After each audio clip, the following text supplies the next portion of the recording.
TV viewers, it's Carrie Clarke again for another episode of The Healing Power of Divorce. This month's topic is all about you have to take care of you. And again, this month I have a guest who will introduce herself. Go ahead. Hi, I'm Tara Hayford. Tara and I are going to talk about how we went through and navigated our divorce. And we really had to come back to the person looking in the mirror. One person had said to me when I had filed for divorce, this is the one time in your life where you truly have to be selfish. And when you come from a long-term relationship, when you're with someone for the past 20 years and you're used to making decisions where you're looking at someone else to do a 50-50 decision, it's very hard, and I still struggle with myself to have that selfishness, to look in at myself.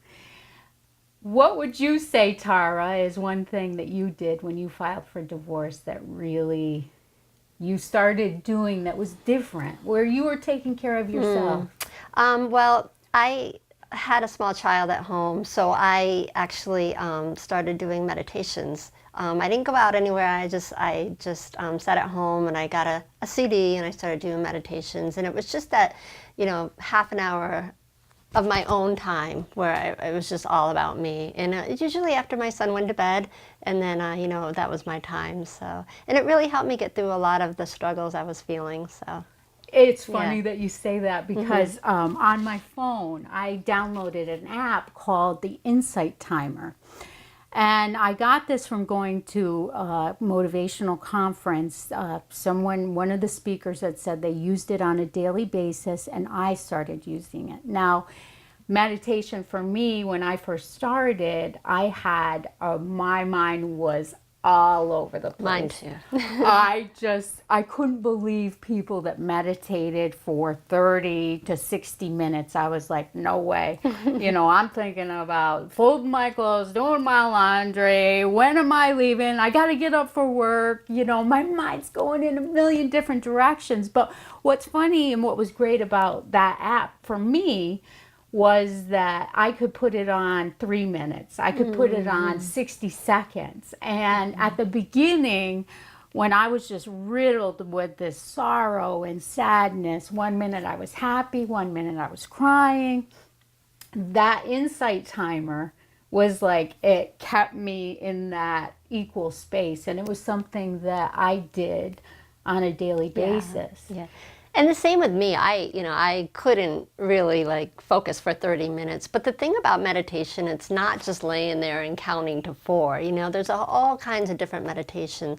And I like to do the ones that were where you would visualize different things and a tape would talk you through it. And, and that I could do. But I think it's different for everybody. But it just definitely helped. So yes. Now the other thing that I did, and I put actually my sketchbook here, was I went out and bought a sketchbook. Now this is a hobby that I did when I was in my teen years. I was very serious about it, and everything that was going on in my life, I couldn't pick it up. And something clicked in my divorce. I picked it up and I found that when my mind was stirring the most, when I was struggling the most, I would open this up and I would just randomly sketch things. This is one, my little owl. And what was funny about this was, just like the Insight Timer, the meditation app, when I sat down with my pencils and I started drawing, I lost myself in the artwork. There wasn't anything else. And it really, this show's all about taking care of you. It really brought me to just a whole nother place. It was just a freedom that I didn't realize, I had put down for so many years. And I was now able to unleash this creativity. I don't even know. Do you have an artistic outlet that we don't know about? I'm not very artistic, but I did. I used to dance a lot, so I would just dance around my house, put on happy music, and dance. That helped. And I like to work out as well, so I would, and I never go to a gym. I would just, I don't know, go on YouTube or something and get something on there, and I would and work out. So there was just, that was an outlet as well. So there's a lot of little things you can do at home for 10 minutes or 15 minutes just to get your mind off of things and Yes. and be positive and So. Yes, yes. And what's funny about it too was the sketchbook. I also, there's drawings in there, but there's also journal passages. Journaling was big for me as well. And I just found that, I would wake up in the middle of the night and I could not sleep and my mind would be soaring and I'd have the sketchbook next to my bed because I started drawing constantly. Before I was going to bed, I was drawing. And I found that the drawing was helping, but also writing down what I was struggling with at the moment. And now what's great about it is I go back to those passages of where I was and I say, wow, like I have come so far from the point of filing for divorce and getting to this point and spending really a lot of time focusing on myself, really digging deep and finding out what makes me happy. Oprah just had in one of the covers of her magazine, a happiness test, and it was all about the simple things in life. And making, I started doing this too, making a gratitude list. And it is funny how like the simplest things are what are linked to our happiness. And I think for myself, and you can say it, the divorce had a real silver lining to it. It was an opportunity. It was an opportunity not only for myself to be selfish, but it was that opportunity to just hone in. What does Carrie like to do, Absolutely. without someone else? And to find yourself and to just learn to really like yourself and then maybe come to love yourself. And it's just, but when you're in the throes of the divorce or in the marriage that's not happy, you don't have time to do that because it's all about, I don't know, just trying to get through each day. So it's a lot more difficult, I think, but you're right. I think every hardship has an opportunity awaiting. So you have to get through it to get to the other side, and then you have that that opportunity waiting for you. But you have to grasp it. You have to want it, and you have to like do little things to get yourself there. And you get there, and we're all happier. Well, it's completely true. I started, I can think I made a list before we started taping, the meditation, I did the journal, I started drawing. I actually, this is one thing I always talked about, going and having my hair done every single week. And, I used to say to myself, oh, I'm not going to do it. I can't this, I can't that. I always had excuses of why I didn't want to do it. And then one day I called my hairdresser and I said, I want to start getting my hair done every week. Right. And surprisingly, I am hooked. It's something that I have practiced. And it's, it's kind of funny that I'm saying that, getting your hair done. But when you start really focusing on yourself, it doesn't feel completely comfortable. It's like out of your comfort zone. It's really like, oh, should I really be doing this? Should I be spending the money? Should I this? You kind of make those excuses for it. But honestly though, I think that once you start taking care of yourself, what really happens is you become available to everybody else. Because if you don't take care of yourself, you're miserable a lot of times, and you're sad, and you go through all of these problems and these emotions, and then once you start taking care of yourself and getting to know who you are and doing things that you like, you shine from the inside out, and you attract different people that you're meant to attract in your life, and Yes. it just things just fall into place. Yes. A lot of times, but you have to work at it. It doesn't come easy, and you have to remember you're not selfish. Yes. You know, you're just taking care of yourself. Yeah. Just like you would take care of your child or your friend or your mother or your father, you need to take care of yourself as well. Yes. So, yes. yeah. And there's a saying, you know, it goes something like, you know, love yourself as you would your friend. Absolutely. You know, your best friend. And how many of us don't love ourselves like we do our friends? We, you know, there's all kinds of like things we would do for our friends. Yes. But when it comes to like validating ourselves and doing them for ourselves, it just doesn't happen. We don't follow through with it.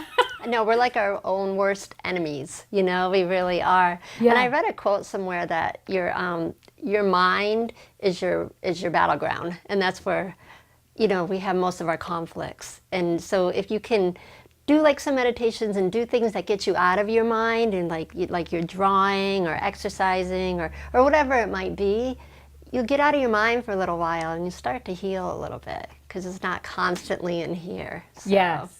Yes. Yeah. Yes. That's what I found anyways, but It's completely true. Completely true. yeah. Wow, this topic, as you can see, is an in-depth document. It's very exciting. I appreciate, Tara, you sitting with me again and Thank you for having me this. again. Yes, and it was a wonderful, wonderful episode. And as always, I appreciate everyone who watches. We'll see you next month for another episode of The Healing Power of Divorce. Thanks. Bye. Hey, it's Carrie again for another week of Facebook Live. I've been missing in action with the live videos, but I'm back again this week. I picked the topic of happiness. I got this topic from my Courage to Change book, and it's actually from May 27th, and it goes like this. There have been days when many of us felt that good times would never come again. After so many disappointments, it seemed too painful to continue to hope. We shut our hearts and minds to our dreams and stopped expecting to find happiness. We weren't happy, but at least we wouldn't let anyone down. Caring, hoping, wanting, these are all risky. But as we recover from the effects of alcoholism, we might find that the risks are worth taking. In time, it may not be enough to simply avoid disappointment. We want more. We want rich, full, exciting lives with joy as well as sorrow. Just finding the willingness to believe that you can exist in our lives today can be very challenging, but until we make room in our hearts for good times, we may not recognize them when they arrive. Nobody is happy all the time, but all of us are capable of feeling good. We deserve to allow ourselves to experience every bit of joy life has to offer. Today's reminder: I will not let fear of disappointment prevent me from enjoying this day. I have a great capacity for happiness. I love this topic on happiness because I have been, the past couple weeks, I've been missing in action from my live videos because I have been pursuing things that in the past would have brought me a lot of fear, and I'm not exactly sure if I would have attempted them by myself, for fear that I wouldn't enjoy them. And last night was a perfect example of something that I went outside of my comfort zone. Friday night I had some girlfriends over, and we were all talking, and the Kentucky Derby was this weekend. And I believe it's still going on. I don't know if yesterday was the last day or not, but we went through a local newspaper, and I said I saw that they were having a party in a couple towns over. I've always wanted to go to the Kentucky Derby, but I knew that I needed to get tickets in advance. And I asked my friends, I said, do you want to go? And they're like, sure. And I'm like, a little shocked that they were so willing to go with me. So we drive down to this couple towns over, and we go to this party. We're dressed in hats and everything. We know no one at this party, but We all went with the expectation that we were going to be happy, that we were going to have a good time. And what's funny about this is the old me wouldn't have gone outside of my comfort zone to do something like this. I had this need to fulfill, this idea of a Kentucky Derby party and just that it would be fun. And I went with the expectation that my happiness was more important than any fear of not knowing someone at this party. And what turned out actually happening was I had the best time at this party, and so did my friends. The hat that I wore was the winner of the Kentucky Derby party, which made me thrilled. That was not the purpose of it, but it was icing on the cake. And I really stepped back and said, this is how much effort I've put into myself. This simple activity of just putting myself out there and going to a place where the old me wouldn't have been comfortable to go. But I walked into a room, I knew no one in the room, and we ended up meeting some phenomenal people, and it was just wonderful. Happiness does come by looking the person in the mirror and deciding that you want to be happy, not expecting someone else to make you happy. And that's taken a while for me to get that message. As always, I appreciate everyone who watches me. It's very humbling how many people follow me. I am truly grateful, and I hope it all gives you the green light to have the courage to change. Thanks for watching.